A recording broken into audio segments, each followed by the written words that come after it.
everyone. It's Brenda Muller with Muller Marketing, back for another slice of social media pie. You know what I do sometimes? I start by holding my phone out because I grab a little selfie video, and then I'm going to post this a little bit later. A little social media hack for you. Don't forget to do the action shots along your way. I am here with a very special guest today, Dr. Joe Perez. Joe, how are you doing today? Hello, Brenda. I'm doing fine, thanks. How are you? Doing really great. I am really looking forward to having the conversation today and Thank getting you. to know you. I mean, we just talked the first time. We actually did a little bit of a pre-call chat here, and I want to welcome you for being on this show, and I want to welcome the viewers who are watching us today as well. And before we get started, Joe, I want to invite those that are watching, if you're watching on Facebook, on LinkedIn, or on YouTube, please drop a comment below and let us know that you're watching, and maybe let us know how 2021 is going for you so far. Gosh, today is the 12th day of the month. Can you believe it? The middle of the month is coming on us quickly, and it's going so fast. So while you're doing that, while the folks that are watching are doing that, then I can see that, yes, the live stream is actually working, and I can start to pull the comments up. So we see Nikki Cohen is watching us live. We see Jeff Morrison as well. So if you guys drop a comment, I might pull you up on screen. So drop a comment if you could, all right? And while you guys are continuing to do that, Joe, you and I were introduced, and I can't remember who it was that said, hey, you got to have Joe on the show. Do you remember who it was? Oh man, I wish I could remember because I would like to buy them a steak dinner or something. Because this is this is amazing. Yeah, look that up, man. I wish I would have thought to look that up. No, and I'm thinking I have the flavor of like Tina Marie Woolfield. Do you know Tina Marie? I don't know if it was her though. It might have been somebody else. I know who she is. I don't think it was her, but Okay. it may have been. But, all right, yeah, I'm gonna look it up and figure it out by the end of the show. If the person who's watching was the person who suggested Joe, drop a comment and let me know, or text me if you know me, right? Text me, let me know who it was. So while we're getting started, Joe, why don't you take a few minutes, tell the audience a little bit about who you are, and then we're going to jump into this conversation today, and we're going to be chatting about challenging companies to rethink their mindset about their employees. So Joe, tell us a little bit about who you are and what you do. Sure. Absolutely, Brenda. Well, first of all, I want to thank you so much for having me on your show. It's such a wonderful honor, really. I've been in information technology for more than 30 years. Currently as senior systems analyst at the North Carolina Department of Health and Human Services, leading a team of business analysts at the Client Services Data Warehouse. As I oversee the day-to-day activities of my team and spearhead our future business intelligence initiatives, I get to resolve technical challenges, analyze and improve upon business processes, and work some really phenomenal people to negotiate and implement practical solutions to tough issues, and hopefully we exceed the expectations of our thousands of customers. Now, in addition to my full-time leadership role at DHHS, I'm also a fractional chief technology officer at Solentech Corporation. As a cybersecurity service provider and developer of cutting-edge cybersecurity intelligence software. On the side, I'm also been told I'm an international keynote speaker. It's really great. You've been told. Really, wait a minute. You grateful. know it, all right? Oh yeah, yeah. I'm grateful for the amazing opportunities that God's provided for me. I mean, especially the explosive growth in that area over the last couple of years. So that's where I'm at. I mean, I was an educator for 10 years before that, but it all kind of dovetails into my current career as well. That's awesome. Well, it sounds like you've got a really impressive background, and the topic we're talking about here today, guys, is I'm gonna pop. It's at the top of your screen right now, but I'm actually gonna shift our views just a little bit here and then bring it up on screen. So we're gonna be talking about challenging companies to rethink their mindset regarding the training and retention of their employees. So to kick us off on this topic, Joe, tell us, why is this something that's of interest to you? How did you kind of come across this as a topic? Why is this something that's passionate that you're passionate about? Yeah, that's a good question. So in fact, my undergrad and graduate degrees are in education. I was an educator for 10 years, as I mentioned. My doctorate is actually in secondary education with a double minor in computers and theology. Interesting combination, to say the least. Yeah. But it has come in handy. Now, my philosophy is once a teacher, always a teacher. Okay.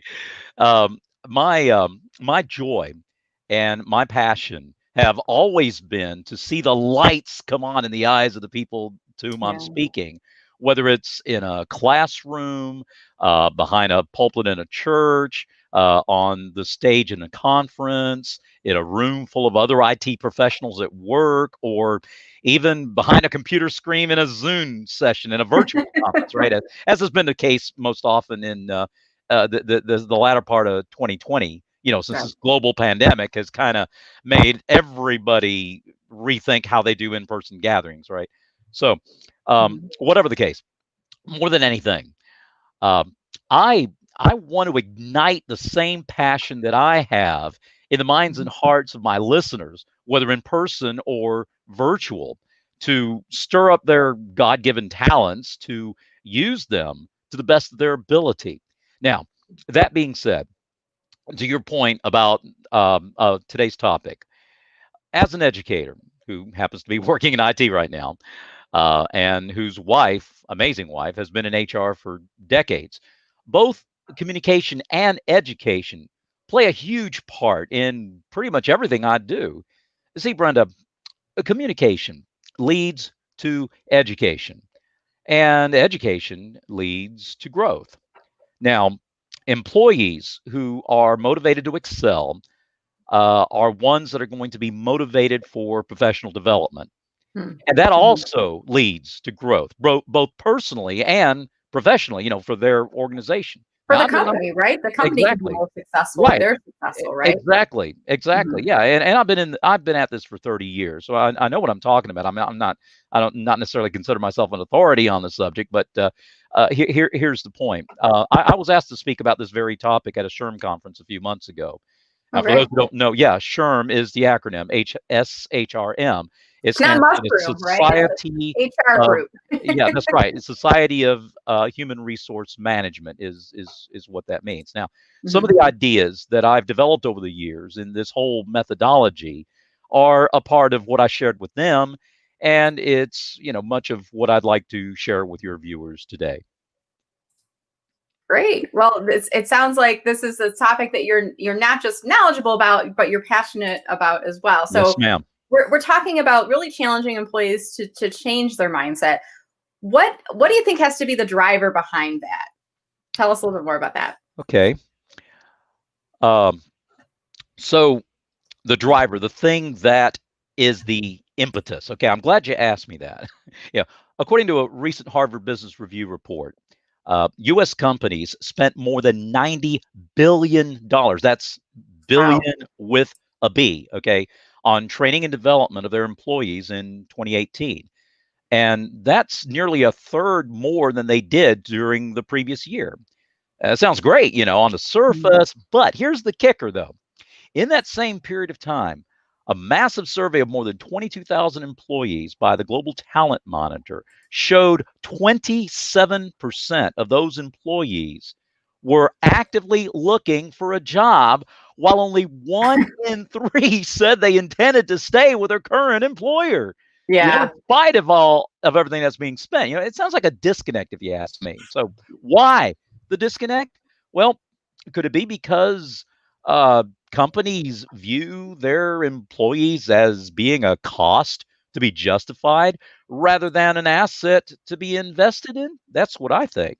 Um, is it because they feel that investing in their employees is the same thing as handing money to their competitors? Oh, Yeah. well, if we train them, they're going to go to another company. Well, not so fast. Because, see, Henry Ford, and everybody knows who Henry Ford was, right? He was once quoted as saying this: the only thing worse than training your employees and having them leave is not training them and having them stay. Okay. Yes.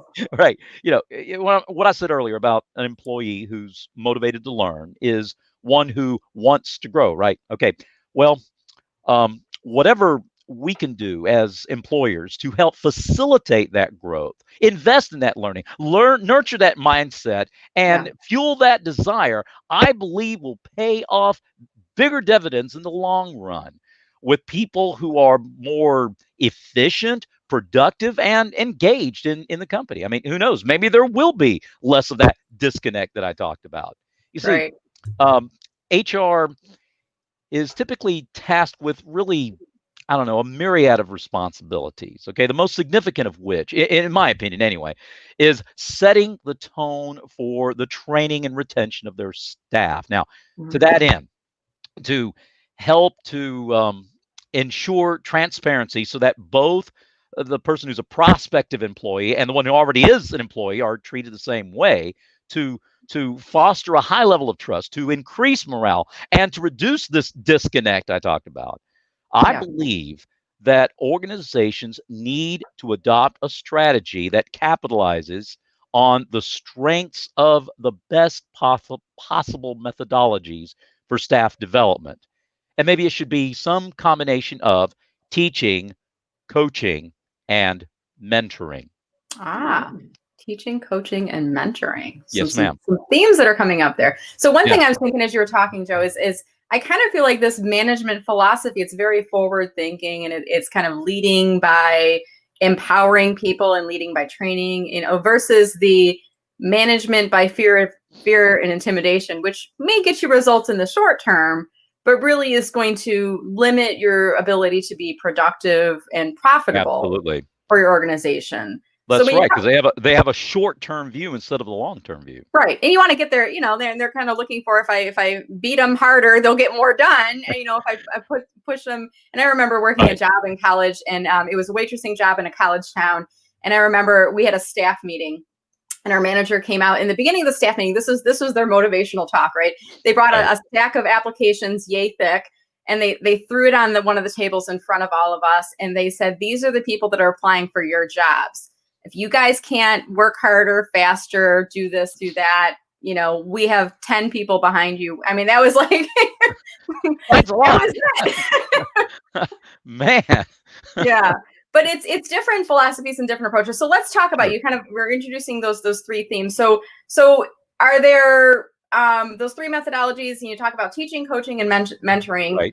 What are some of the, I mean, I kind of feel like, are they similar? Are they different? Are they kind of overlapping? What are the differences that you're seeing in those methodologies and those approaches? Sure. There is I can't talk today. Lap over. I don't know, whatever. Yeah.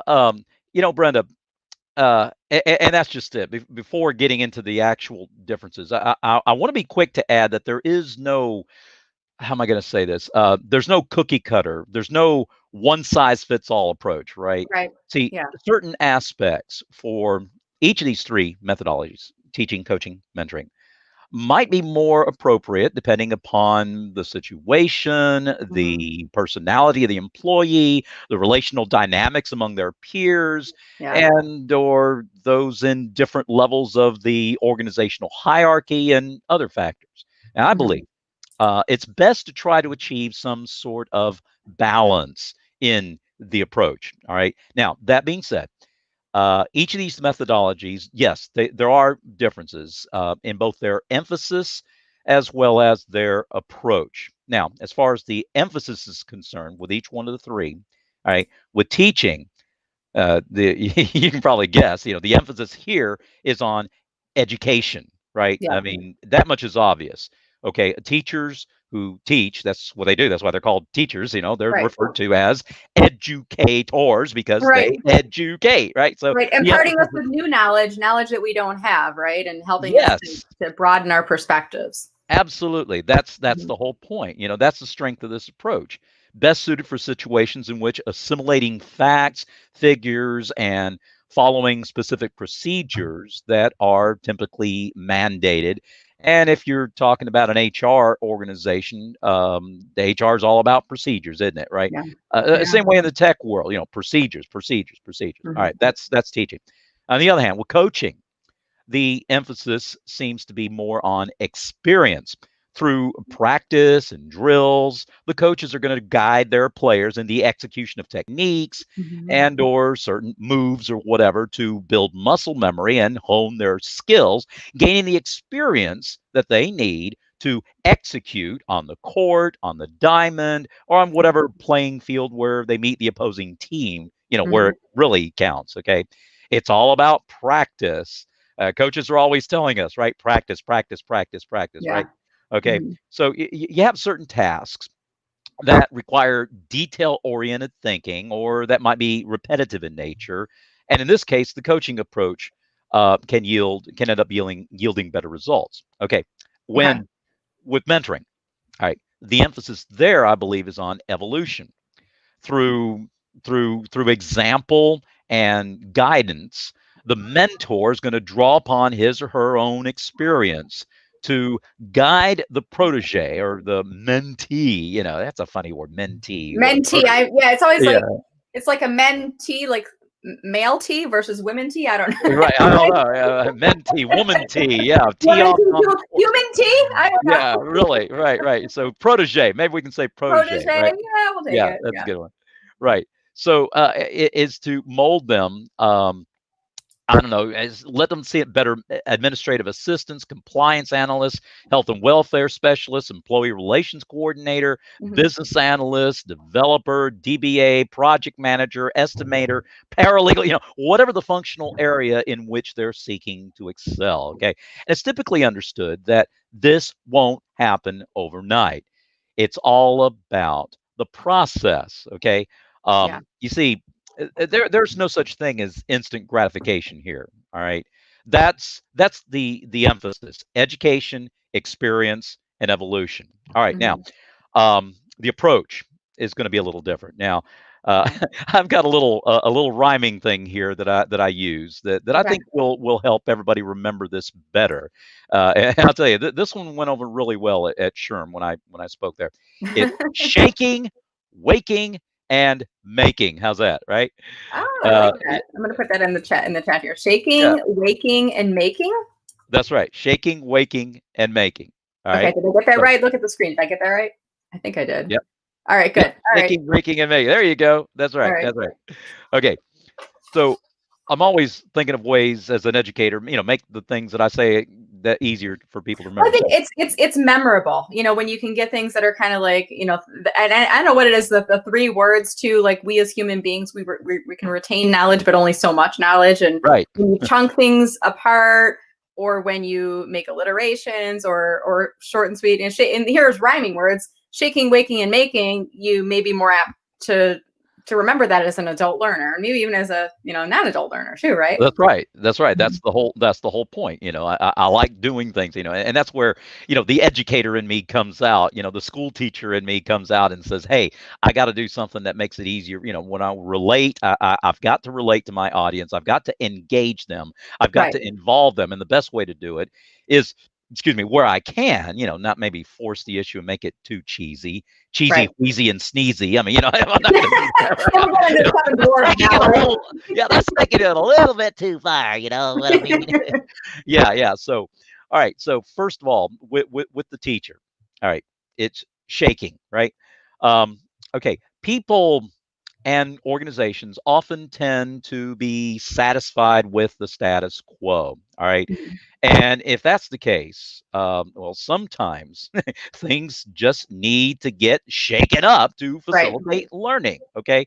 Renaissance philosopher and writer Machiavelli has often been quoted as saying, "I'm not interested in preserving the status quo. I want to overthrow it." Okay. Now, Yeah. there's seriously some debate as to whether or not he actually said that. I don't know. Maybe he didn't. I don't know. But whatever the case, okay, the sentiment rings true, right? Um, According to a 2018 study by a joint SHRM Harvard Business Review partnership, Hmm. those who are interested in self improvement found their work enjoyable 31% more often, used their strengths 33% more often, and expressed 37% more confidence Yeah. than that they were gaining the skills and experiences that they needed to develop in their careers. Okay, now that's what I call shaking things up. The teaching approach works there. With Right. coaching, And it's it's all kind of waking. interlinked too. I mean, Pardon? I'm sorry. it's it's all interlinked. The new knowledge is Yeah, related to the productivity. It's related to the employee satisfaction. It enhances the team absolutely. dynamic. I mean, it's like it's a cyclical, like, almost like a snowball effect that happens Right, there, right? right. And you have to do that to shake things up as a teacher would do if they, those in the teaching profession will know to encourage people, challenge people to break out of their comfort zone. Okay, that's shaking. All right, the coach, it's waking. How many times have you ever heard a basketball coach say, wake up, when somebody on a team misses an easy layup or a free throw, rebound, whatever? Okay. See, Right. coaching tends to bring performance to life through motivation, Mm-hmm. and it awakens the desire for excellence. Okay. Now, Mm-hmm. when that desire is not awakened, you have problems. It leads to disengagement. There was a 27 survey, Google consumer survey or something, and I think it was like 1,500 American workers. It found Mm-hmm. that while 3 out of every 4 of those workers cared deeply about the well-being of their employer, only 23% said they actually had full insight as to how their organizations are actually doing. Okay. Now Oh, that's what I wow. call another Yeah. disconnect. Okay. Many of them care about it, but yet very few actually know how, they're the ones that need to be awakened by a good Right. coach. All right. Now, finally, mentoring, it's making. Mm-hmm. Um, the mentor seeks to be instrumental in molding and making, if you will, Mm-hmm. the protege, I won't say mentee, into the best version of themselves that they can possibly be. All right. It really works, Brenda. The National Business Research Institute reported in a 2017 survey, and again, I can't remember how many, several thousand employees, whatever it was. Anyway, 25% of employees who took part in a company's mentoring program had a salary grade change, compared with only 5% of employees who didn't Wow. participate in that program. Yeah. In addition to that, mentees or proteges were promoted 5 times more often than those who weren't in the program, and mentors who participated were promoted 6 times more often than Really? those not in the program. Yeah. Yeah, that's like Amazing. surprising. Like you would expect the people that are being mentored would do well, but the people that are mentoring them are also seeing a Right. boost. That's Yeah, the interesting. ones who are actually doing the mentoring, I Right, mean, right. Wow. that's crazy, the heroes in the making, I guess you would call them, So it's vital. It's Yeah. vital for the mentor to push, maybe not necessarily shove, mind you, but to push their people into knowing, doing, and being their very, very best. I mean, I like the way a 19th century politician, John C. Crosby, I think it was his name. Hmm. Uh, how did he say that?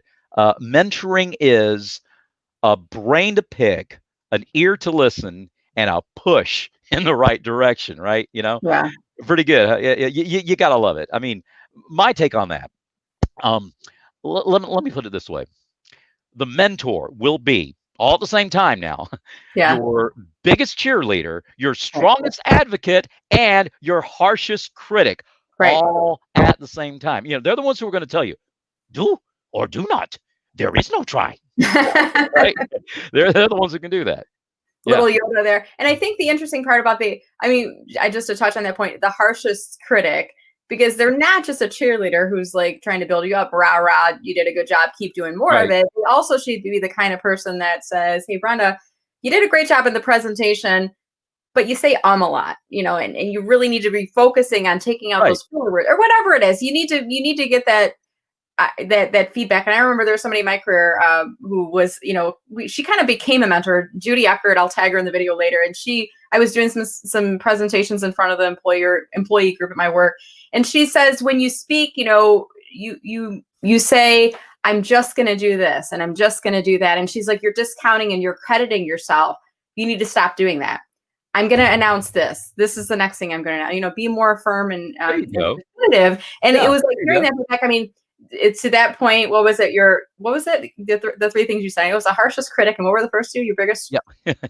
And your greatest cheerleader as well. So, and that's just it, to not only prop you up when you need it, but take you Right. down a peg, Yeah. To be direct with you and to give you that Right, honest feedback. right. Right. Yeah, yeah, Mhm. yeah, and do it in a positive way, it's all part of that making that we talked about. Yeah. Yeah. Awesome. Well, it sounds like you've got such great knowledge on this topic, Joe, and I want to make sure we give some time for the audience. So I'm going to ask the audience now if you guys have questions or if you want to add to the conversation. please go ahead and you can start to ask your questions now, because we're in about 5 minutes. We're going to move into kind of the Q&A portion of this. So you talked a little bit earlier, Joe, about different approaches that are required in different situations. So when we're talking to leaders, and I know there's some that still have that management by fear of intimidation, and then there's others that are like the in leadership by inspiring and empowering, and there's different kind of trains of thought. But I think there's like a push-pull in there as well. When do you need, what's your advice to managers, leaders who might be watching this? When should you be pushing people? And when is more of that pulling approach more appropriate? Help us understand that. Excellent. That's good. That's good. Great question, Brenda. Some individuals function better when they're pushed. Okay. Yeah. Like I said earlier, I'm not talking about a violent shove. Okay. Right. A nudge in the right direction. See, they need the encouragement and affirmation that they can do a better job. They can meet and or exceed their goals. They can make a positive contribution to the organization. But to get there, they often need external motivation. All right. To be honest, I've seen different strengths of all three of the methodologies we talked about: teaching, coaching, and mentoring, being used effectively to accomplish this goal. All right. But on the other hand, some individuals who already have internal self motivation, who are driven to push themselves, who do have that desire to excel, they often they don't get aligned with the mission, vision, and goals of your organization. Now, they mean well, Brenda, but they want to please, but they don't really need to be pushed. In their case, they just don't see the big picture. These are people that I see as not having the lights turned on, if you will. Okay. So the effective employee training and retention strategy for this type of person is to pull them into the light, as it were, so that they can see what your organization is all about. All right. Now, sometimes the coaching approach is better suited to this particular situation than either teaching or mentoring. And you know what? I think the part of what might help in knowing the difference, okay, is also understanding the difference between adhesion and cohesion. All right. Okay. You may recall from your high school chemistry classes. Yeah, I'm thinking, is it like I'm thinking of like crazy glue and and then molecules or something right now. Yeah, right. Okay, so adhesion. All right. Molecules of different substances. That's adhesion. That's the attraction there. Okay. As different from cohesion, which is the force of molecules of the same substance. All right. For example, it's the adhesion of water that makes it bead and stick to the hood of a car that's just been waxed. But it's the cohesion of water that makes it stick to itself and fall as drops when it's Interesting. Okay. Yeah. Now, okay. So the way it applies here, I see it the same way with people. Okay. When those people with differing personalities that they're paired up, when the teaching, coaching, or mentoring process is done effectively, their relative strengths and weaknesses are going to play off each other, complement each other, and their adhesion takes them to new heights of success. Whereas in cohesion, pairing like personalities together causes a sense of camaraderie and sympathy. They're saying, hey, you know what? I've been there. I know what you're going through, right?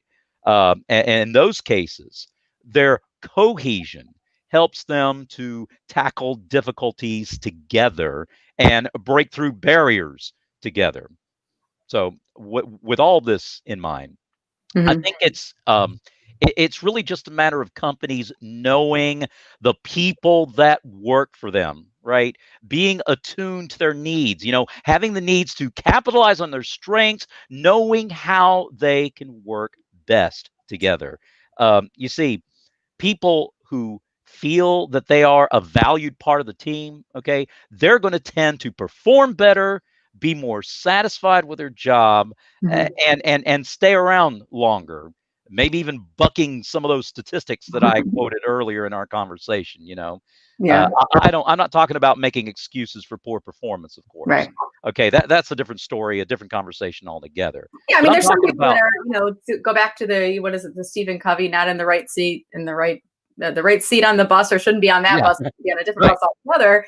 And I had a conversation with somebody, I think it was last week, and we were talking about, and she when she went into a position, she had a team member. She knew right away they weren't a fit for the company, they weren't a fit for the role, and yeah, the person knew that too, and they were really struggling. And she kind of had a coaching session, and she's like, I don't think you're happy here because you're not. There might be a different position. So let's think about, how can I help you to get where you need to go? And it's probably going to be there you outside the go. organization. But I was like, wow, imagine that if you could have a situation where we're not so worried about the HR and the legal implications of telling your employee you're going to fire them.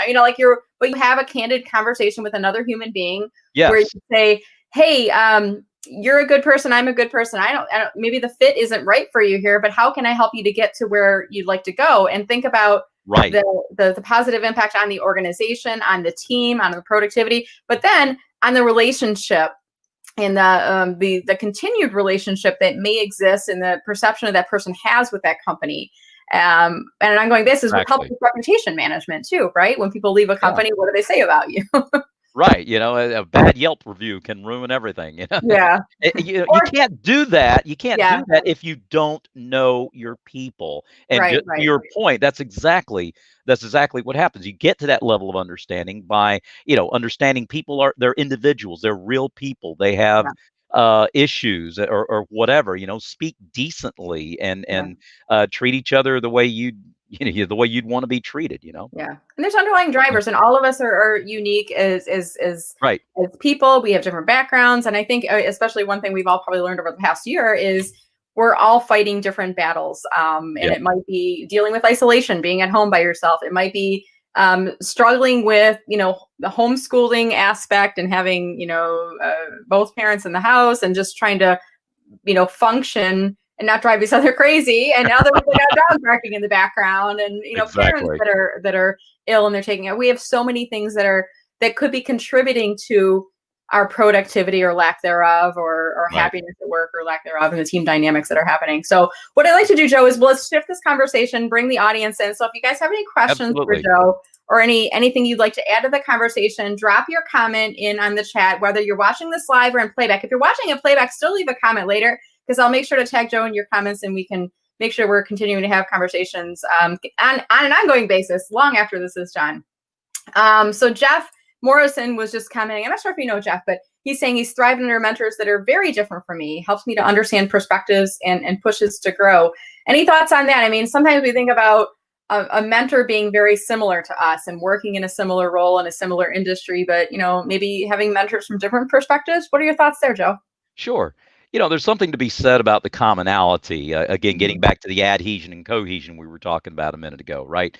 That when you've got the similar background, you can share similar experiences and say, "Oh yeah, I've been through that. Here's how Yeah. I got through it.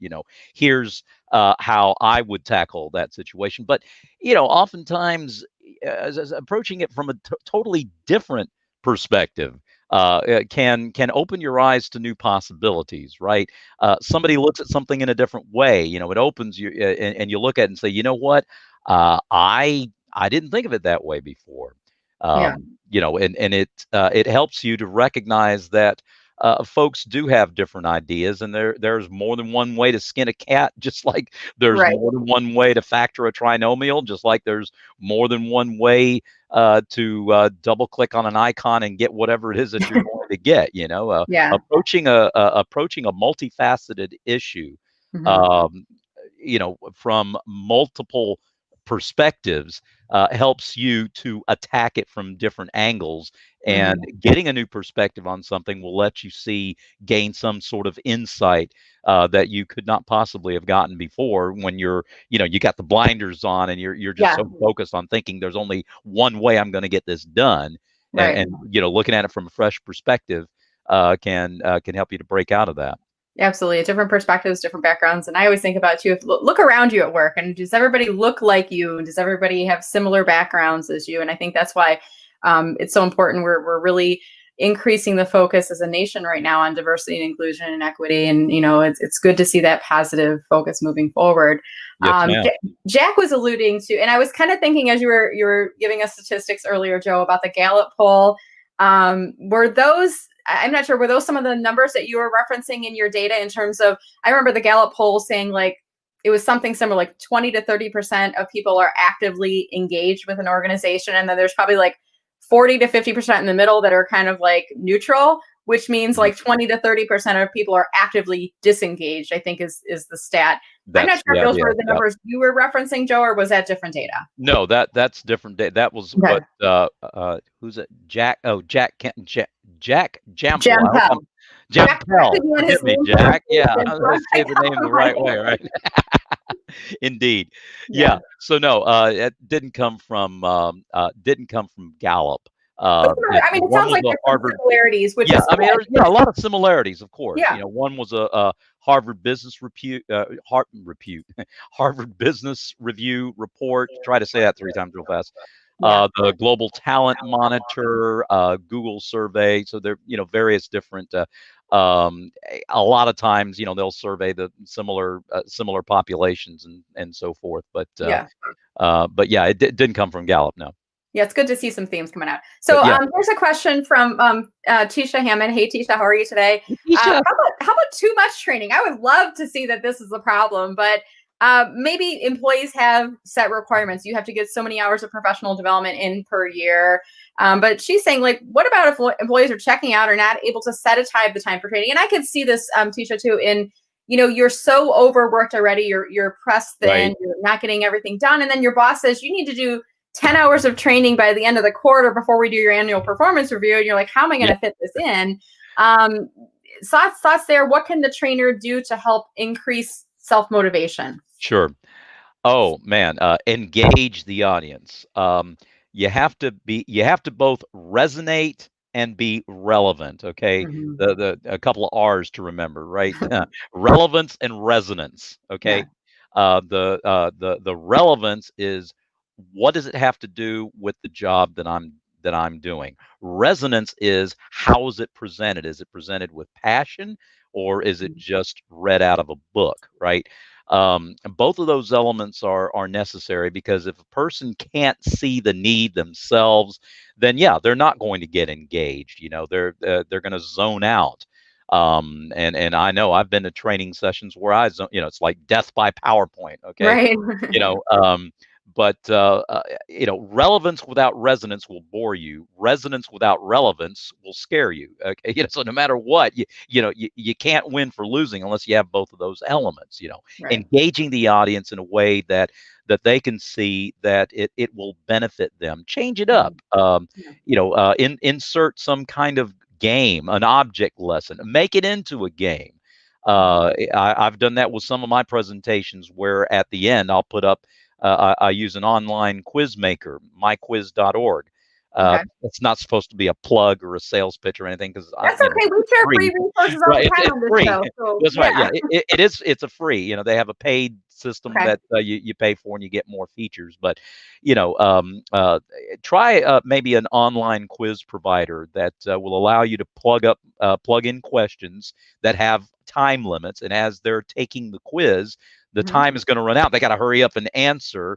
And then they see a leaderboard on the screen off to the side that will show, all the different people involved and where they are in the standings. And I don't know, maybe offer a Grubhub gift card or something that gets the most points. I mean, $5, $10, whatever for a Grubhub gift card isn't gonna kill your budget. But $10 can get you a Hardee's hamburger. I mean, okay, it's not a steak dinner at at Carrabba's or Olive Garden or whatever, but just a little token of appreciation, and something that made it fun, and something that interjected some competition among them. Change it up a little bit.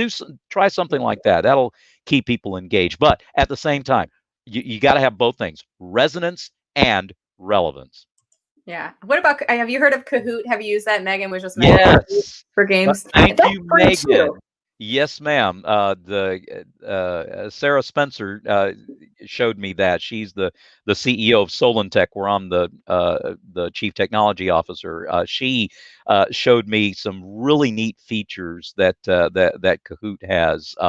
Their timed quizzes, one of their timed quizzes, is really neat because the quicker you answer it, the more points you get. Oh, that's right. So yeah, that's another great tool. So I'm going to tag Sarah Spencer. I'm going to try to tag her. I'm not sure if it's the right one. Credit analyst at First State Bank. Is that her or no? No, No, she's that's her. Sarah Spencer, CEO at Solentech, Solontek. SOL. No, I don't see her coming up. SOL. Okay. It may be. Is it SARAH? Oh, I'm sorry. No, there's no H. It's just SARA. Sarah. Sarah Hi, Spencer. Sarah. Yeah, I don't know. I'll try to tag her in here later. Yeah, that's all right. It's not coming up in my thing, but I'm just going to make a little note in the comment. And then I want to pull up Kahoot. I use Kahoot, you guys. I did a kind of a makeshift holiday party for my daughter and her friends over the holiday. And I actually discovered in Kahoot, Joe, I don't know if you knew this, but you can create your own questions, or you can like go into the library. And I created like a Christmas holiday quiz. So I typed in snowman, and then there's a bunch of quiz questions related to the word snowman. And I was like, oh, I can just build the quiz from here. And, Right. and it was just a fun thing for the kids to do. But you can do the same thing for adults too, right? Let's okay, so it's New Year's resolutions quiz time. Let's take a quiz on this. And then I love giving out a Grubhub gift card, and even more so, hey, what if you you got a small team, maybe you deliver lunch to them and it arrives at the end of the Kahoot game. Like, how cool would that be? A little bit of a bonus motivation. Oh, there you go. Right. Yeah. Interject them. That's just it.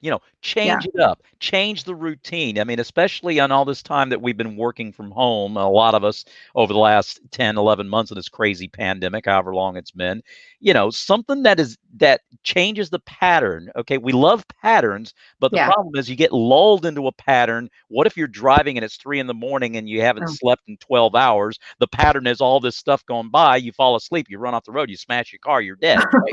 Okay. So patterns are great, but patterns can lull you into boredom and death, literally. So do something that does change the pattern up just a little bit. Yeah. Well, good. Well, I hope this conversation is hoping to kind of shake and wake. And what was the third word? Yeah, shaking, waking, and making. I hope this helped to shake and wake and make you think about things differently today. Huh? There you go. Absolutely. Yes, ma'am. Yeah. And those folks that are watching, whether you're a leader right now, a manager, maybe you want to move into a management or a leadership position in the future, or maybe you have somebody in your network who is in a leadership role who could benefit from hearing from this video. Make sure you leave a comment or maybe share the video with them afterwards. And as we start to kind of wrap up the conversation here today, I want to just kind of pull up a couple of links up on screen here, Joe. The first is your LinkedIn profile. Are you open to connecting with people on LinkedIn, Joe? Okay. I would be honored if you are a listener out there and you'd like to connect with me. Yes, I would certainly be honored to connect with you. Yes. Good. And I'm going to pull up his LinkedIn URL up on screen right now just so you guys can see his profile. What I would recommend is when you go to Joe's profile, when you click on that connect button, make sure that you mention that you saw Joe on today's LinkedIn Live interview. And if there was something in particular that resonated with you from the discussion, maybe with some of his keywords, the shaking, waking, making. Shaking, waking, making. Shaking, waking, making. You got the third one that time. I got the first one. Yeah, there you go. That's all right. Maybe you remember the keywords. Maybe you remember the sentiment, and maybe there's some new insights that you gained from the conversation. Mention that in the invitation to connect with Joe on LinkedIn. And then, Joe, you've also, I know you're on a couple of different websites, and I'm going to pull the one up on screen right now, Sessionizecom. So tell us a little bit about what folks can see if they go over to this page. If you go to Sessionize/Joe-Perez, as Brenda has on the screen right now, you'll see my bio. You'll see topics that I speak on. If you're interested in having me speak for your event, for your company, for your educational institution, whatever the case might be. I've got, like I said, it's got my bio. It's got referrals from satisfied people that I did not pay money to write these things. They're gluttons for punishment. They know I'm a ham, and so they have to write something nice about me, so I'll stop bugging them. No, I'm teasing. That they're satisfied, that they've enjoyed hearing me speak for whatever crazy reason. You get past that and you'll get to topic summaries where I give you like a short explanation of the things that past the testimonials. Okay. You'll see the Oh, there we go. descriptions. There you go. On the left are the descriptions of the topics, the major Okay. topics that I speak. And there's more than that, but those are the 5 or 6 most popular ones on the left. And then Okay. on the right, if you want to keep up with the different places where I'm speaking, there were 26 of them that I spoke at last year, which was amazing. I don't know where that Yeah, came from. considering the year, right? Were those when did they change into virtual for you? What was it, Uh, March you were still doing April, in person, or did April. they shift in March? No, it shifted in April. In April. April. Okay. Yes, ma'am. Yeah. And so, yeah, I mean, if it weren't for that, there's no way I could have been in London on Wednesday and turn around and go to Sydney the following Tuesday, or Right. be in Dallas on Monday and turn around and come back and be in Las Vegas on Wednesday. So, and there's Wow. already about a dozen of them in 2021. So I'm real excited That's about the great. amazing opportunities that God has provided for me. But anyway, Yeah. on Sessionizecom, you'll see all that. You can keep track if you're interested in registering for some of the events and listening to some of these topics. The newest one of which, this an expansion of what we talked about today. I Okay. call it the madness behind the method, where I go into great detail of the differences and similarities with teaching, coaching, and mentoring. Okay. Yep, speaking at Yeah. the Texan conference. Awesome. It's a virtual conference. You'll see it Virtual. on Sessionize. Okay. I'll post it later today. That's going to be sometime. Oh gosh, that's in near the end of February.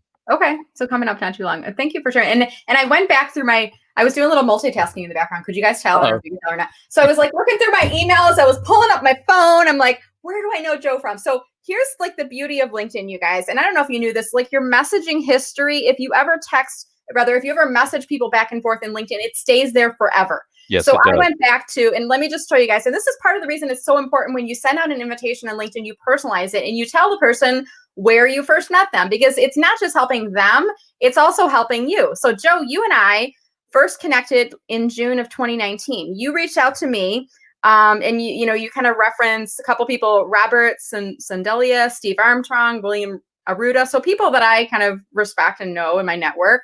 And I accepted it, and then we kind of were chatting back and forth for a little bit. And I don't know, I think I saw you. It wasn't anybody who suggested it. I think it was. Oh yeah, you heard that I was speaking at the and I was like, conference. What was it? Yeah, you had heard that I was speaking at maybe you saw my post where I said I was speaking at the SHRM conference, and I said, "Oh yeah, I talk about teaching, coaching, and mentoring." And you go something like, "Wow, that would be a great topic." Yeah. I said, "Yeah, would you like to hear more about it? Here's a video." And I think I sent you a link to my promotional video about that topic. The madness behind the method. Here it is. There you go. Yeah, that's it. And So I don't have to buy anybody a steak dinner. Okay. Yeah, no, you can buy me a steak dinner if you want. Okay, well, there you go. Grub up. But I mean, this is the beauty of and genuine engagement. And I commend you, Joe, because sometimes people just kind of come out of the woodwork and say, "Put me on your show," and I'm like, who are you again? And it's right. I don't think in this case you didn't even ask me. I asked you. No, you asked me, right? We were talking about that. Hey, great topic, right? I remember that now. Genuine engagement, great knowledge, and you're putting good content on the network. And I don't often do this, like tap people on the shoulder that I've never met and say, come on my show. But it was like, I was just seeing great information from you in the topics. I was like, wow. And I'm so passionate. If you guys watch me, I'm so passionate about inspiration and positive leadership and bringing people together and being collaborative in that approach. And I loved that you were focused on that same topic, Joe. So I'm so delighted that our paths crossed virtually and that we had a little bit of a chance to have this conversation here today, Joe. So you are so kind to say that. Thank you. As we start to wrap up here today, Joe, I think I gave you the opportunity, anything else that you want to just offer to the audience, kind of final tips on this topic of, management approaches to changing mindset. Any final comments there? Right. Okay. So I think you can't effectively lead people that you don't know, right? Mm-hmm. You've got to know your people. All right. You've got to understand where they're coming from, where they're going. Okay. And just to tell you a very, very short story. All right. A little story about the importance of knowing your people. A big steel company was feeling that it was time for a shakeup. So they hired a new head of human resources. The new boss was determined to rid the company of all slackers. At least that's how he referred to them. So on a tour of the facilities, this HR boss noticed a guy that was leaning up against the wall, apparently doing absolutely nothing. The room was full of workers, and he wanted to let them know that he meant business. So he asked the guy, "Hey, you, how much money do you make a week?" Surprised, the young man looked and said, I make 500 a week, sir. Why?" "Well, don't go anywhere. Wait right here." So he walked back to his office, came back in 2 minutes, handed the guy $2,000 in cash. Wow. He says to him, "Here's 4 weeks' pay. Now get out and don't you ever come back." And so, feeling pretty good about himself, the new boss looked around the room and he said, "Now let that be a lesson to the rest of you. I am not going to put up with any kind of laziness around here. By the way, does anybody want to tell me what that slacker did around here?" Yeah. From across the room, a voice said, "Pizza delivery guy from Domino's." So, right, the moral of the story is, obviously, for company leadership, all right, Yeah. know your employees, right? Okay. Oh. Whatever approach you decide to use, teaching, coaching, or mentoring, like we talked about today, or some combination of the three, okay, always try to have their best interests at heart. All right. Try to look at your employees not as a cost to be justified, but rather as an asset to be invested in. Yeah.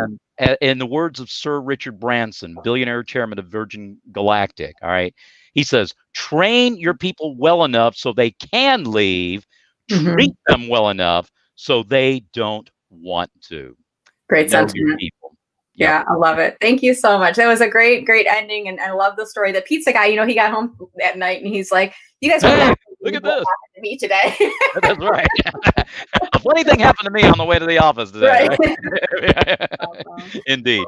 Well, thank you, Joe. It's been a delight chatting with you. I know we're kind of virtual right now. At some point, hopefully, we'll have the chance to meet in person, maybe on the stage somewhere across the U.S. I'll be delighted. We're zooming. So awesome. Thank you. So what's on your agenda for the rest of the day for you today?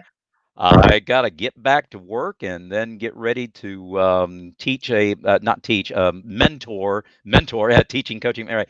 I'm a mentor at an analytics class on Tuesday nights. So I'll get ready to do that after a nice supper of spaghetti cooked by my amazing wife. Oh, lovely. Well, enjoy your afternoon, and thank you again for your time. And thank you so much for sharing your insights today. Really great. Absolutely. The honor and pleasure was mine, Brenda. Thanks. Well, guys, I just want to invite you, if you're not already on my VIP email list, go to mellermarketing.com/subscribe, and I'll send a weekly notification about upcoming LinkedIn Live interviews, other fabulous people like Dr. Joe Perez that I'll be interviewing in the coming months. And I just want to remind everybody to stay safe, stay healthy, hug your family, and virtual hug for all the rest of us. It's an interesting time here in America, but hope shall prevail, and we'll move forward as a nation. So thanks everybody for watching. Have a wonderful time, and we will see you on LinkedIn. Take care, everyone. Bye, everybody.